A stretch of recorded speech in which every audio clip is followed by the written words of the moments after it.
Sempre uma boa alma que me lembra. Isso aí. Tá? Vamos lá. Vamos lá, pessoal. Então, para calcular os índices, é necessário que primeiro seja definida a característica a ser medida. Então, a primeira coisa é tu ter o que tu quer fabricar, né? O projeto que tu quer fabricar e aonde, em que equipamento. Após isso, é necessário colher amostra de medições dessa característica. Por exemplo, para uma linha de produção de latas, ó, o caso aí Saulo aí dos sucos, ó, podemos definir uma característica medida como sendo o diâmetro da lata, embalagens, no caso. Sendo assim, adotamos limites inferiores e superiores para o diâmetro da lata, que devem ser cumpridos para que não tenhamos produtos fora da especificação.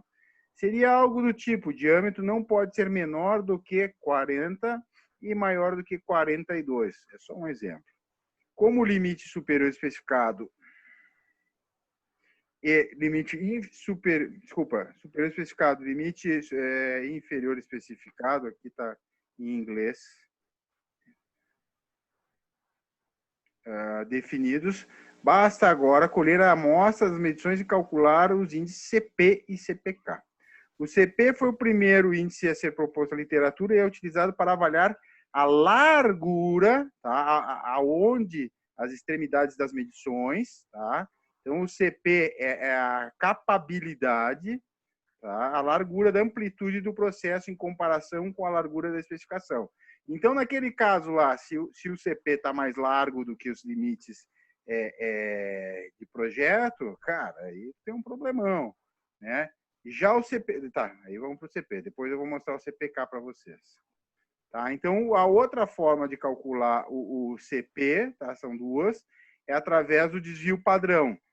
Então, ó, o limite superior especificado, o limite inferior especificado, dividido por 6 sigma. Sigma é o desvio padrão, ou seja, é a variação. Vocês podem calcular o desvio padrão, tá? Se digitar lá no Excel igual desvio padrão, vocês vão ter já certo lá a questão, tá? Simplificando, quanto maior for o índice CP, menor a probabilidade da característica da qualidade medida estar fora das especificações, tá? O que indica que haveriam menos produtos defeituosos durante o produto. Tá? Então, olha só. Na tabela 1, é possível visualizarmos a relação entre o valor do CP e a quantidade de produtos defeituosos e quais as ações corretivas. Então, é aquela lógica que eu estava mostrando para vocês, tá? Em relação à tabelinha aquela que está nas fórmulas que eu postei para vocês. Eu vou atualizar, porque eu acho que acabei me esquecendo, me peço desculpas até, que eu botei algumas fórmulas a mais e organizei um pouco melhor esse material que eu estou mostrando para vocês. Então, ali, depois da aula, eu já atualizo esses dois arquivos, tá? Então, a relação entre o CP e a porcentagem de produtos defeituosos. Então, o CP abaixo de 1, tá? Tu tem produtos fora de especificação maior que 5%. Então, ação típica adotada, aumento do controle de processo, triagem e retrabalho. Cara, isso aqui é custo. Então, se tu tá pensando em colocar inspetores de qualidade com a intenção de melhorar o processo, tá errado. Inspetores de qualidade vão te garantir que não cheguem produtos defeituosos no teu cliente. É uma ação extremamente de contenção, mas é uma ação reativa. Se tu quiser trabalhar no sentido de controlar, aí tu vai ter que botar principalmente a turma de engenharia, de manutenção, em cima para estudar o que está acontecendo. Manutenção para ver se o equipamento consegue fazer aquilo e quanto tem que se investir para atingir a especificação do projeto, e o pessoal de processo para pensar formas diferentes. Tá? Um CP igual a 1, aí já começa a ficar interessante dependendo do contexto. Tu tem aí produtos fora da especificação na faixa de 0,3%. A ação típica adotada, aumento do controle de inspeção através de inspeção. o que também, de certa forma, não está 100% certo, tá? A inspeção, dependendo do tipo da inspeção, ela é válida, mas principalmente se essa inspeção fizer parte, tá, fizer parte do processo. Se a gente conseguir colocar essa inspeção como um Poka-yoke, melhor, porque daí o próprio operador pode fazer e o custo dela geralmente não é muito elevado. Se ela for uma operação restritiva no processo, ou seja, próximo de um gargalo, tá? Não vou dizer um gargalo, porque um gargalo tu vai ter que trabalhar 3 turnos, 7 dias por semana. Mas vamos dizer que tu está trabalhando no turno e essa operação ela opera muito próximo do limite, tá? Então tu tem que tomar um cuidado, porque se tu botar um Poka-yoke ali, e conforme for o contexto, se ele tiver que parar a operação para passar o Poka-yoke, pode baixar a tua taxa de produtividade.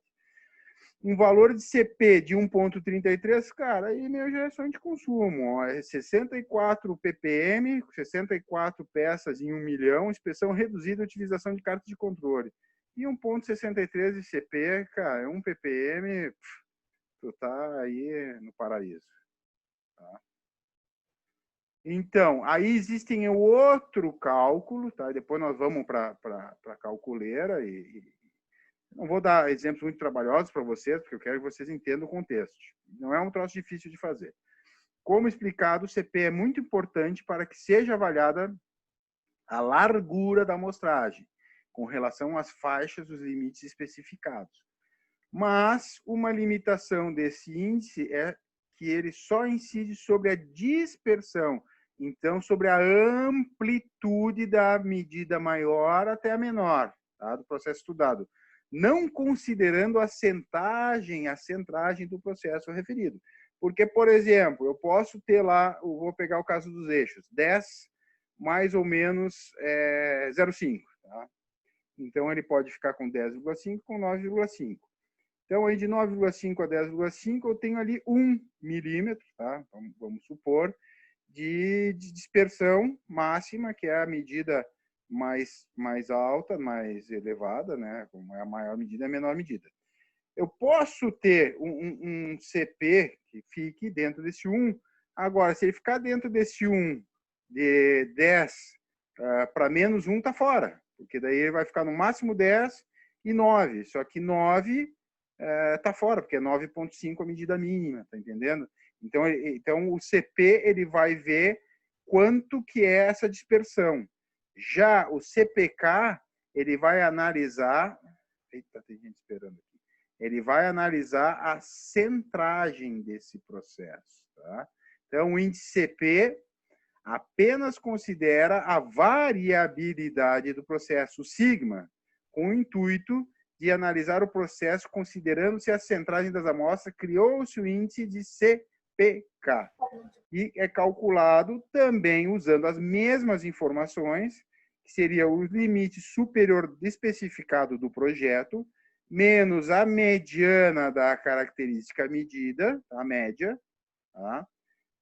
Dividido por 3 desvio padrão. O inferior, o CP mínimo, o CPK mínimo, e o CPK máximo é a mediana menos o limite inferior especificado, ao contrário, aqui é a máxima, aqui é a mínima, dividido por 3 sigma. Depois nós vamos fazer os cálculos. Sigma é o desvio padrão, que é obtido através lá, tem a fórmula, eu tenho ali nas fórmulas, mas tem também naquela das fórmulas. Só um instantinho.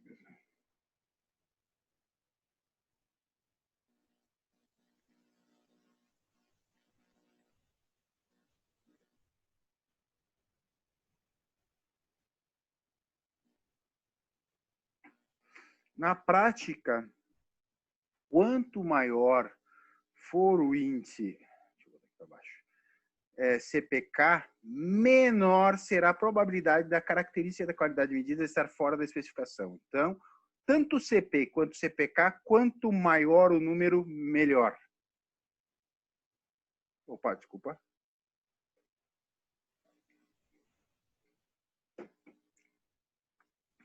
o que também significa que a curva gaussiana, que é aquela do que parece o sino, tá? Traço mais fino em vermelho que delimita o histograma na figura 1, na sequência, mantém uma posição aceitável de centragem no que diz respeito aos limites. Por outro lado, o aumento do valor do CPK pode exigir uma alteração na média do processo, no desvio padrão ou em ambos. É importante ressaltar que em alguns processos pode ser mais fácil aumentar o valor de CPK, alterando o valor médio, talvez através de um simples ajuste do objetivo do processo, que reduz o desvio padrão investigando as muitas causas da variabilidade. Na figura 1 é possível visualizar a forma gráfica de alguns cenários para CP e CPK e a denominação do processo quando analisados nesse cenário. Mas uma coisa importante é o seguinte também, além da especificação de projeto, tem que ter uma consciência, tá? Muito séria em relação por exemplo, assim, a engenharia, né? Aí tem que ter uma comunicação e uma conectividade, tá, de trabalho, tem um trabalho em equipe, porque assim, ó, para engenharia fica fácil, bota uma medida lá apertada, mas realmente precisa essa medida apertada. Eu falo medida apertada, uma tolerância baixa, tá? Seja de pintura, seja dimensional, porque assim, ó, tolerância baixa significa custo alto de fabricação. Quando eu falo custo alto de fabricação, é equipamentos mais precisos, tá entendendo? Então, tudo isso tem que ser avaliado. E aí a gente entra na macroeconomia industrial, tá? Porque a questão financeira, ela não está só relacionada a quadro de lotação, ocupação de pessoas, ela vai além. Ela vai além no sentido de que, se eu começo a especificar dimensões naquela lógica, né? Eu vou sempre jogar com uma segurança a meu favor, né? Que era da gente sempre puxar a brasa para a nossa sardinha. Isso dentro da empresa, cara, custa caro. Porque daí o cara da engenharia vai apertar o projeto para que não dê problema. Mas realmente, vamos lá testar para ver se realmente precisa ser essa especificação. Esse é um dos pontos. Agora, se tu fabrica para um terceiro, bom, aí, ok, aí é diferente. Tá? Muito bem, então vamos fazer uma avaliação aqui, tá? Porque é importante, eu vou bater aqui na parte conceitual e depois a gente fazer os cálculos, tá? Por isso que é importante a gente saber o que a gente está calculando, para que serve. Tá? Índices de capabilidade de processo CP e CPK. Então, olha só, o que está acontecendo aqui? Ó? O meu projeto especifica um limite aqui e um limite aqui. Eu ia até ter deixado em branco aqui, mas o que está acontecendo aqui? Cara, eu estou com muitas medidas fora desses limites. Isso aqui quer dizer que o meu CP, que é isso aqui, quanto mais largo, tá? Quanto maior essa amplitude aqui, o meu CP vai ser mais baixo. Quanto mais estreito for essa boca do sino, o meu CP vai ser mais alto. Então, o CP baixo, ó, causa variação maior que a faixa dos limites especificados. Aqui é pepino. CPK baixo causa a distribuição está centrada, mas há uma variação maior que a faixa dos limites especificados. Então, aqui é um pepino. Por quê? Porque, cara, aonde tu está fazendo, na condição atual, não atende, tá? Sugestão, se tu tiver uma alternativa, nesse caso, vai para outra máquina. Se tu não tiver alternativa, vai ter que parar e reavaliar para ver se esse equipamento, quanto tu vai ter que investir nele para ficar dentro. Ou, se o projeto for teu, se tu consegue mexer nas especificações de projeto. Tá? Processo incapaz. Tá? Esse outro aqui, olha que interessante. O sino, a boca do sino bem estreita e centralizado. Ó. Então, CP bom, variação maior que a faixa dos limites especificados. Tá? Na realidade, a variação menor. Tá errado aqui, menor. Tem que corrigir. CPK bom causa, a distribuição está centrada, né? e há uma variação menor que a faixa dos limites. Perfeito, aqui é o sonho de consumo. Tá? Pode ser, se isso aqui, quanto mais centrado e mais alto tiver em relação ao projeto, pode ser que esteja usando um equipamento muito avançado em relação ao que tu precisa. Olha só, esse aqui mais ainda, ó, processo capaz, CP alto, baixa variação em relação à faixa dos limites, e o CPK muito alto também, né? A distribuição está centrada em uma baixa variação em relação às faixas, tá? E esse cara aqui, olha só que interessante, ele é um processo que está variando pouco, tá? Só que ele não está centrado, então ele está com CP alto, tá? Que é uma variação pequena, uma baixa variação em relação às faixas e limites, só que um CPK baixo, porque ele está com a linha central muito fora do que a que deve ser. Então, olha que interessante. Se vocês fossem escolher uma situação, vamos chamar essa primeira de A, essa segunda aqui de B, essa terceira de C e essa quarta de D. Entre a A e a D, qual das duas vocês vão escolher para tentar corrigir? A D? Por quê? Porque ele provavelmente algum desgaste de ferramenta, ele está só com o limite superior mais alto. Algum ajuste de ferramenta ali, uma aplicação de desgaste, ele já corrige o problema. Eu não consigo acessar o chat. Aqui, deu.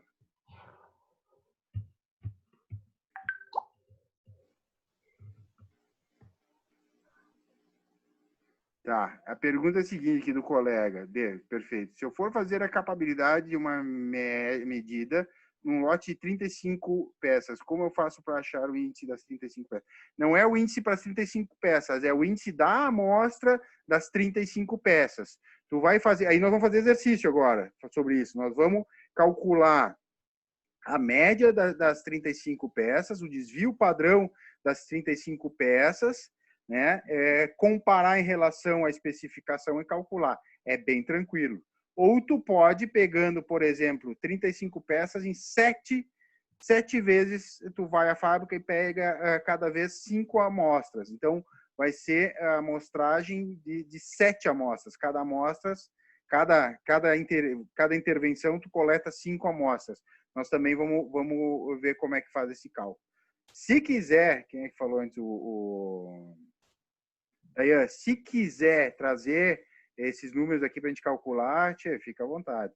Tá? Nós vamos fazer exemplos ali e aí vocês vão ver como é que faz. Na verdade, assim, ó, essa matéria eu quero fechar com vocês aprendendo bem isso aí. Então, assim, ó, programa Seis Sigma. O programa Seis Sigma iniciou na Motorola nos anos 80. Seis Sigma corresponde a 6 desvios padrões de cada lado da média, que representa um índice de capabilidade de 2,0%. Tá? Então, olha só, limite de processo e o limite de projeto. Então, aqui é aquilo que a gente já tinha visto lá, tá? Os ppm em relação a níveis de sigma. Tá? Tá, essa aqui acho que vamos passar. 10 amostras de cada uma contendo 5 peças. Olha o caso, ó. Então, o cara foi 10 vezes na fábrica e cada vez ele pegou 5 amostras e mediu, ó. Foram coletadas, fornecendo medições de característica de qualidade. Com sua carta de processo, tá? Esse aqui é mais com sua carta de processo. Vamos passar. Vamos fazer esse aqui, ó, tá? Então, assim, ó, uma empresa fabricante de produtos alimentícios monitora uma operação de empacotamento automático de massas para bolo através do CEP, Controle Estatístico do Processo, com um gráfico das médias e amplitudes. Foram retiradas 6 amostras com 15 elementos cada. Tá? E aqui ele já está dando a média dessas 6 amostras. Tá? As médias e as amplitudes de cada amostra estão descritas abaixo. Utilizando esses valores, monte o gráfico das médias e das amplitudes. Verifique se o processo está sob controle. Tá? Então, o que vocês vão fazer aqui? Eu vou dar uma palhinha aqui para vocês. Vocês vão usar essas fórmulas. Tá? Deixa eu abrir aqui a fórmula CEP, revisão 1. Tá? eu vou postar lá, enquanto vocês estão fazendo, eu vou postar essa aqui, ó. Vocês vão calcular, então, os limites superior e inferior de controle, tá? A fórmula que vocês vão usar são essas aqui, ó, tá? Deixa eu compartilhar a tela aqui, tá? Tu tem para média e tu tem para amplitude duas formas. Só um pouquinho. Espera aí que eu... Calma aí, agora que eu me atrapalhei. Aqui. Então, é assim, ó. Vocês vão usar a limite superior de controle, tá? Que é o que o processo vai garantir. Em relação às medidas, é a média mais o A2 multiplicado pela amplitude, tá? Da onde que vocês vão tirar o A2? Do número de amostras. Quantas amostras são lá? Deixa eu voltar lá. São 6 amostras. Então, vocês vão usar como o A2, tá? Não é nessa tabela aqui, é nessa tabela aqui, desculpa. 6. A2, 6. É aqui nessa de baixo, tá? É que essa de cima é nessa aqui de baixo, ó. Então, vocês vão usar, tá, o gráfico das amplitudes, tá? Eu vou até tirar esse aqui que ele confunde, tá? Esse aqui eu vou tirar depois. Vocês usem esse aqui, tá? Então, olha só, vai ser a média mais o A2. Como é 6 o tamanho da amostra, quanto é que é o A2? 0,483. Vezes a amplitude, que é do menor até o maior. Esse é o superior, o inferior só inverte o sinal. Esse aqui são os limites críticos de medidas, das médias. E para amplitude, tá? Aí vocês vão usar os D aqui, no caso, tá? Então, são limite crítico de superior, é o D4, tá? D4. Esse aqui, para 6, tá? 2, que também é igual nesse aqui, só botei duas tabelas, usa só de baixo, vezes amplitude, e o D3, tá? Tá aqui, ó, D3, tá? Que vai ser para 6, vai ser 0, e vai ser 0 o outro, tá? Então, use essa tabela de baixo. Depois eu vou dar uma acertada. Vamos fazer esse aí, eu vou dar um tempo agora para vocês, e depois nós vamos corrigir junto. Mas tentem fazer, porque é o seguinte, ó, o aprendizado vem da dúvida. Tu teve dúvida, às vezes tu não conseguiu, e aí é que tu consegue. Deixa eu fazer o seguinte, não sei se está exatamente essa tabela, usem essa. Deixa eu fazer o seguinte, deixa eu atualizar. Eu não me recordo se eu atualizei, cara. Me dá um minutinho aqui que eu já vou botar a fórmula certa. Aqui, material complementar fórmula CEP. Deixa eu excluir e vou adicionar com certeza que é certa. 2 minutinhos aqui, pessoal. Um pouquinho de paciência. O seu professor que aqui... A fórmula CEP. Se vocês quiserem, CEP. Um pouquinho aqui. Pá.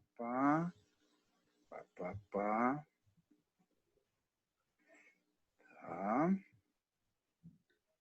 Salvar e voltar ao curso. Só mais um minutinho que eu vou atualizar também a apresentação dos exercícios. Deixa eu deletar esse aqui, que eu acho que de repente eu modifiquei essa semana. Aula 14.7 apaguei. Deixa eu adicionar agora o arquivo atualizado. Só vou fechar ele aqui. Revisão 2. Tá.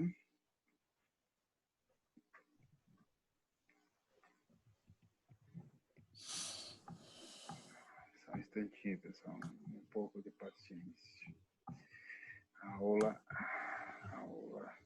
Nem me lembro do número, aula 14, acho que é, né? Certo. Depois, qualquer coisa, se não for 14, eu arrumo. Aqui. 15. 15? Tá. 15.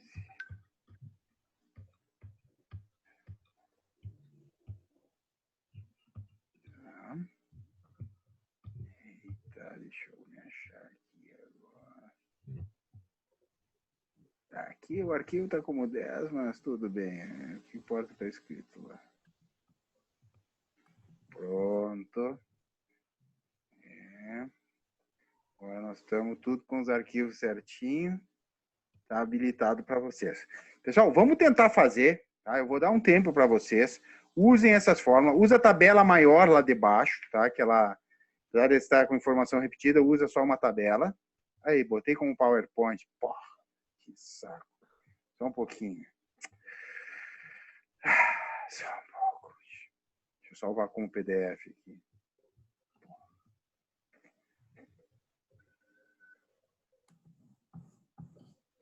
Consegue abrir PowerPoint aí também, né? Mas é melhor para não dar confusão daí depois que o cara mexe. Um minutinho aí, pessoal. Pum. Todas as guias. Deixa eu editar de novo aqui.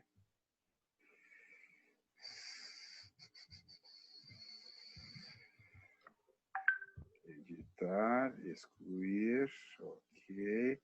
Adicionar, arquivo. Aula 15 CEP.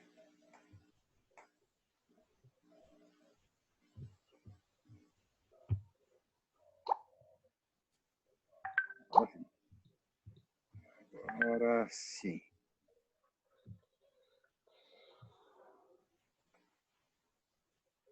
Feito. Vamos tentar fazer esse exercício, pessoal. Eu vou dar um tempo aí para vocês. Acho que vai aí pelo menos até aí uns 5 a 10 minutinhos aí no máximo.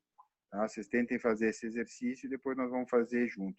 A ideia, o objetivo desse exercício é calcular os limites de controle, tá? Ou seja, até onde que este processo de empacotamento está garantindo, tá, a especificação.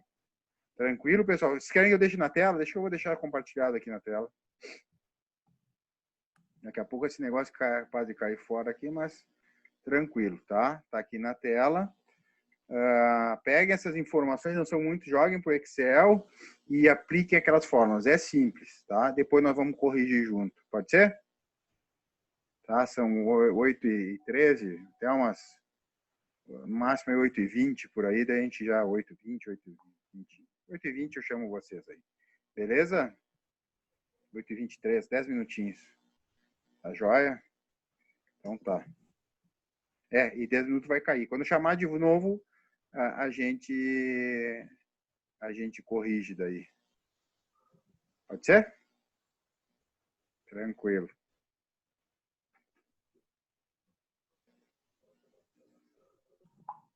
Tá? Se tiver alguma dúvida aí, me chamem.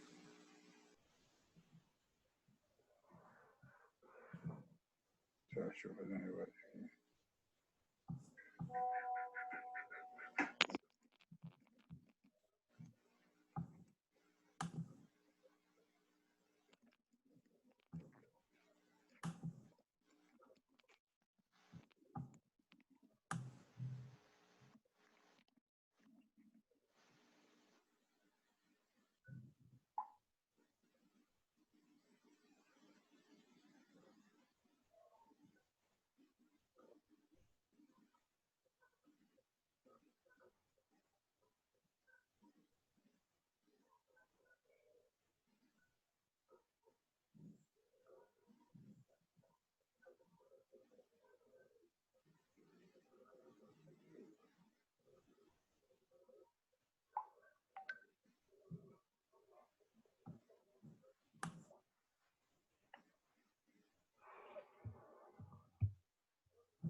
aqui.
E aí, pessoal?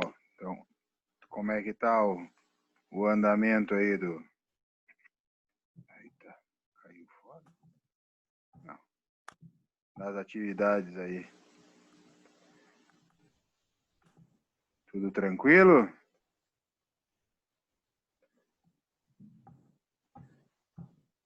Professor, as tabelas estão onde mesmo? Estão no arquivo Fórmulas. Então, Fórmulas. se eu compartilho aqui, peraí que eu compartilho aí para facilitar a vida. Eu estou com os arquivos abertos aqui, só não Tá. estava localizando. Tá. Vai em 2 minutos vai cair fora. Depois que eu não sei como é que vocês estão conseguindo fazer, precisa um pouco mais de tempo. Eu estou montando ainda as tabelas aqui. Tá? Não, tranquilo. Eu dou mais um tempinho para você, depois a gente faz junto, porque é importante vocês entenderem como fazer. Parece quando o cara mostra número, às vezes a turma se assusta, mas é tranquilo. Não se assuste que a cobra é mansa. Aí é tranquilo. Dá para fazer sem mais problemas.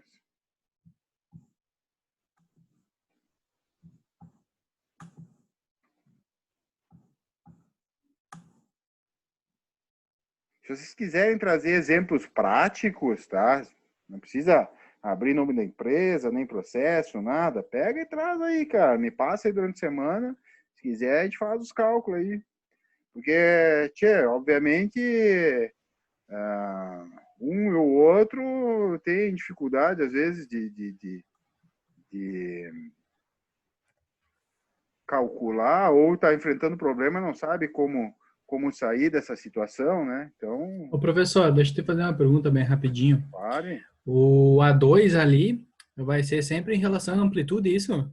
O A2 vai ser em relação ao tamanho da amostra. Deixa eu pegar aqui a fórmula, aqui, só um pouquinho.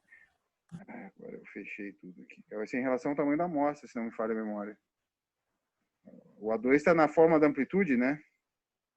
Deixa eu abrir aqui que eu acabei fechando, cara. Fórmula. É a fórmula da média. Peraí, só um pouquinho. Só um pouquinho aí. Não, o A2 é em relação ao tamanho da amostra. No caso ali é 6, tu vai usar 0,483. Naquele gráfico